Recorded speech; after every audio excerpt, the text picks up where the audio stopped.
Ask मुफ्ती तारिक मसूद।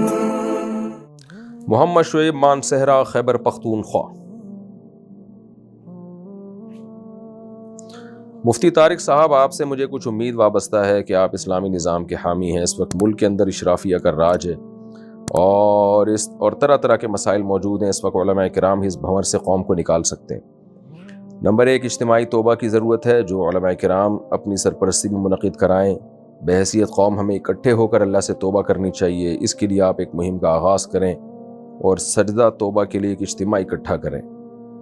इस वक्त मुल्क के अंदर इंसानी हुकूक़ की पामालियाँ हो रही हैं। मुल्क गिर मुहिम चलाएँ और दीन के मुताबिक हुकूमती अमल पर मुज़ाहमत करें।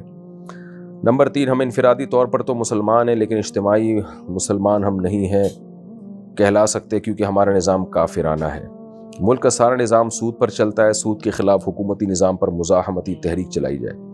बेहयाई और औरियानियत उरूज पर है। पैमरा को पाबंद बनाया जाए कि वो टीवी चैनल पर औरियानियत का फ़रोग़ बंद करे। शरी पर्दा के तहत औरत टीवी स्क्रीन पर आए। इन तमाम चीज़ों पर जब तक उलमाए हक़ इकट्ठे नहीं होते, तब तक इस मुआशरे को सुधारना मुश्किल है। अगर मुआशरा ना सुधरा तो हमें अज़ाब इलाही से कोई नहीं बचा सकता। पाकिस्तान इस्लाम के नाम पर बना था, इस्लाम गालिब रहने के लिए आए। उलमाए हक़ का किरदार कहाँ? इन तमाम निकात पर अपनी राय फ़राहम कीजिए। देखो, मसला ये है कि पहली एक सिर्फ आपके शेख से मुझे इत्तिफाक नहीं है कि काफिराना निज़ाम है। निज़ाम इस्लामी ही है, इम्प्लीमेंट नहीं हो रहा, क्योंकि हमारा आइन इस्लामी है कि कुरान और सुन्नत के अगेंस्ट कोई कानून नहीं बनेगा। ये आइन की शिक है और हाकिम आला अल्लाह है। लेकिन आगे जो उसको जब इम्प्लीमेंट करने का वक्त आता है तो खिलाफ शरीयत कामों पे भी इस्लाम का लेबल लगा दिया जाता है। तो इसके ख़िलाफ़ आवाज़ उठाने की ज़रूरत है। तो मैं तो मिंबर से जितनी आवाज़ उठा सकता हूँ, अदालती खुला गैर इस्लामी है, इस पर मैंने कितनी आवाज़ उठाई है। को एजुकेशन गैर इस्लामी है, इस पर तो मैं मिंबरों से बोलता रहता हूँ और बताता भी रहता हूँ कि हमारी मजहबी सियासी जमातों की जिम्मेदारी है कि वो इस पे धरने दें। वो दे नहीं रहे इस पे धरने, वो किसी और चीज़ों पे धरने दे रहे हैं। वो दे रहे हैं, वो भी ठीक होगा, लेकिन इस पे भी तो दें ना। वो बैठ जाएं धरने दे के, भाई ये गैर इस्लामी खुला जो आपने किया है, औरत को तलाक का हक दे दिया, इससे हमारा ख़ानदानी निज़ाम तबाह हो रहा है, इस कानून को ख़त्म करो। LGBT के खिलाफ आवाज़ उठाई थी ना, उसमें तब्दीली हो गई। तो ऐसे एक एक चीज़ के खिलाफ बेहयाई पे आवाज़ उठाएं ना। तो ये तो सियासी जमातों का काम होता है ना। उलमा तो इल्मी लाइन के आदमी होते हैं, वो कोई धरने लेके थोड़ी कंटेनर लेके इस्लामाबाद में बैठ जाएंगे। ये तो सियासी मजहबी जमातों का काम है कि वो इस पर उलमा तो उनको गाइड करेंगे, ये हलाल है, ये हराम है, ये जायज़ है, ये नाजायज़ है। ये काम तो सियासी लोगों का होता है। उनकी टास्क पे पब्लिक इकट्ठी होती है। मैं आके ऐलान करूंगा, कितने लोग आएंगे मेरे पास, और मुझे सियासत की पेचीदगियां भी पता नहीं है। सियासत के जो है ना, आगे उस धरने को मैंने लेके चलना कैसे, ये भी मुझे पता नहीं है। उस धरने में मुझे ही ना धर लिया जाए और फिर आगे सारा प्रोग्राम ही हमारा बर्बाद हो जाए। ये तो सब बारीकियों को सियासी लीडर ज़्यादा जानते हैं। तो सियासी लीडरों को आप दबाव डालें और उनसे मिलें भी, पर्सनली मुलाकातें भी करें, उनको समझाएं कि यार आप छोड़ दो, आप इस चीज़ को फोकस करो। इस वक्त मुल्क में सबसे बड़े 2 मसले बने हुए हैं। सबसे बड़े मसले के बेहयाई, इसको बहुत ज़्यादा फोकस करने की ज़रूरत है। को एजुकेशन सिस्टम हमारा खैबर पख्तूनख्वा, पेशावर, बलूचिस्तान, इसका जो खूबसूरत हया का एक निज़ाम है, औरतों में हया है, एक शर्म है, एक ख़ानदानी निज़ाम है, सारा हमारी यूनिवर्सिटियाँ और स्कूल्स के कॉलेजेस के ज़रिए बर्बाद हो रहा है। तालीम के नाम पे, तालीम का कोई भी खिलाफ नहीं है भाई, तालीम के नाम पे बर्बादी हो रही है। इस कदर बेगैरती फैलाई जा रही है।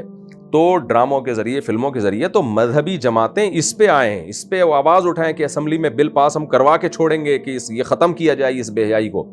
लेकिन वो आपको पता है कि वो इस पे है ही नहीं, वो उनको कोई इससे हो, उनके अपने मसाइल हैं, वो होंगे, वो भी सही होंगे, मैं उसका इनकार नहीं कर रहा, लेकिन इसको फोकस करें। अदालती खुला पे मैं कब से आवाज़ें उठा रहा हूँ, ये तो पूरा फैमिली सिस्टम तबाह हो रहा है, जूं ही नहीं रेंगरी किसी के ऊपर भाई। तो खुदा ने आज तक उस कौम की हालत नहीं बदली, न हो जिसको ख्याल आप अपनी हालत के बदलने का।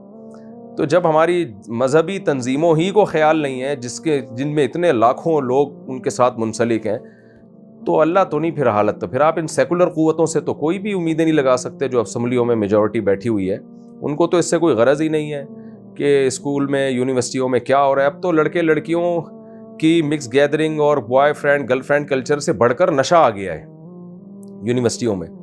तो भाई कोई आवाज़ ये सियासी जमातों को बोलें कि आप उनको जो है, हम तो बोल रहे हैं, अब कैमरे में भी बोल रहे हैं कि भाई आप अपने हदफ को फोकस करें। आइन आपका साथ दे रहा है, पाकिस्तान का आइन इस्लामी है, वो आपका साथ दे रहा है।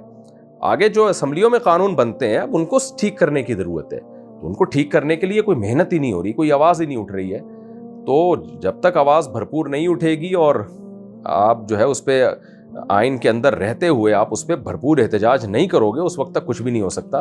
تو یہ کام علماء کا نہیں ہے, یہ سیاسی تنظیموں کا, ان کو بنایا اس کام کے لیے گیا ہے.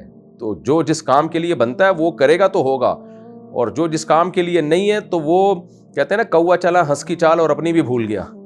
تو وہ اگر اس کام میں لگیں گے تو وہ تو اپنے کام کے بھی نہیں رہیں گے, اور ان کے راہ میں رکاوٹیں اتنی آئیں گی, سیاسی جماعتیں ہی رکاوٹیں ڈال دیں گی. ان کو یہ ڈر ہو جائے گا کہ پتہ چل یہ کوئی ایک اور تنظیم تو نہیں بن رہی, کیا کوئی ایک اور سیاسی جماعت تو نہیں بن رہی ہے. تو میں آپ کے ان نکات سے متفق ہوں, لیکن اس کا طریقہ یہ ہے کہ سیاسی جماعتوں کو, اپنے سیاسی لیڈروں کو جا کے کہا جائے کہ یار یہ ہمارے مسائل ہیں, اس پر بات کرو. آپ یہ بات تو کرتے ہیں ایک مبہم, کہتے ہیں اسلامی نظام لائیں گے, اسلامی نظام لائیں گے, مبہم بات کر رہے ہیں. بھائی آپ بولو یہ شق غیر اسلامی ہے, آئین میں جو ہمارا لا ہے اس میں یہ شق غیر اسلامی ہے, اس کو ہم نے چینج کرنا ہے.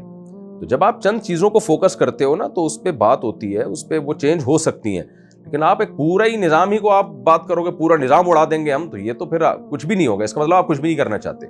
جیسے کچھ اسکالرز آ رہے ہیں, وہ کہہ رہے ہیں طاغوت کا نظام ہے, پورا نظام الٹ دینا ہے ہم نے. اس کا مطلب یہ کچھ بھی نہیں کرنا چاہ رہے ہیں, باتیں پھینکنا چاہ رہے ہیں یہ لوگ بیٹھ کے. تو جس کو کچھ نہیں کرنا ہوتا وہ باتیں بہت بڑی کرتا ہے, اور جس کو کچھ کرنا ہوتا ہے وہ فوکس کرتا ہے کہ پہلے اس کو چینج کرنا ہے, پھر ہم نے اس کو چینج کرنا ہے, جو چیزیں غلط ہوں گی ہم نے اس کو چینج کرنا ہے. تو اس لیے آپ کے درد کو میں سمجھتا ہوں, اور لیکن یہ علماء تو ممبروں سے آواز اٹھائیں گے, تحریریں لکھیں گے, اور وہ کر رہے ہیں. تو عوام جو ہے, جو سیاسی لوگ ہیں جن کے دعوت پہ لوگ اکٹھے ہوتے ہیں, وہ تحریک چلائیں اور وہ پبلک کو اکٹھا کریں, دباؤ ڈالیں, اسمبلیوں میں آواز اٹھائیں, تو ہوگا نا. اسپیسیفک چیزوں پہ اس وقت سب سے زیادہ دیکھیں, سود پہ تو پھر بھی کافی حد تک کام ہو چکا ہے الحمدللہ, سپریم کورٹ کا فیصلہ بھی آ گیا, اور کافی حد تک اسلامک بینکنگ آتی چلی جا رہی ہے, سود سے کافی حد تک ملک نکلتا چلا جا رہا ہے. تو اور کم از کم اتنا بھی ہے کہ اب ہر آدمی سود پہ مجبور نہیں ہے, اس کے پاس دونوں آپشن ہیں. بھائی یہ سودی بینکاری بھی ہے, اسلامک بینکاری بھی ہے, لیکن بے حیائی پر تو کوئی سوچ ہی نہیں رہا ہے. بے حیائی پہ تو کوئی آواز ہی نہیں اٹھ رہی ہے, کوئی سوچ ہی نہیں رہا ہے اس پہ کہ یہ جو کو ایجوکیشن کے ذریعے اور ٹک ٹاک پہ اور یوٹیوب پہ اور جو کچھ طوفان بدتمیزی ہے, کوئی پوچھنے والا ہی نہیں ہے نا. ڈرامے کیسے بن رہے ہیں, ابھی آپ دیکھیں کہ ایک ڈرامہ آ رہا ہے برزخ کے نام پہ, اس میں ہومو سیکشولیٹی کو جو ہے نا, لڑکوں سے بدفعلی کو پروموٹ کیا جا رہا ہے. تو ان سب چیزوں پہ ہمیں آواز اٹھانی ہے, اور اس میں سیاسی لوگ زیادہ مؤثر کردار ادا کر سکتے ہیں. علماء تو آواز اٹھائیں گے تو اس سے سوشل میڈیا پہ ایک ہلچل مچے گی, لیکن اسمبلیوں کو دباؤ میں لانا اور ان کو حکومت پہ دباؤ ڈالنا یہ جب تک ممکن نہیں ہے جب تک سیاسی سطح پہ اس پہ آواز نہ اٹھائی جائے. اور اول کوشش تو ہے کہ آرام سے آواز اٹھائی جائے, ان کی توجہ دلائی جائے. بہت دفعہ ایسا ہوتا ہے کہ آپ تمیز سے بھی بات کرتے ہیں تو بہت سے قانون چینج ہو جاتے ہیں, ایک دم اس کو جھگڑے اور پھڈے کی شکل میں نہ لے جایا جائے, اور اگر نہیں ہو رہا شرافت سے تو پھر عوامی طاقت کا استعمال کیا جائے, تو عوام کو ٹاسک دیا جائے. لیکن یہ سیاسی تنظیموں کا کام ہے جو ووٹ لیتی ہیں, اور ان کے پاس عوام ہے, عوامی طاقت ہے.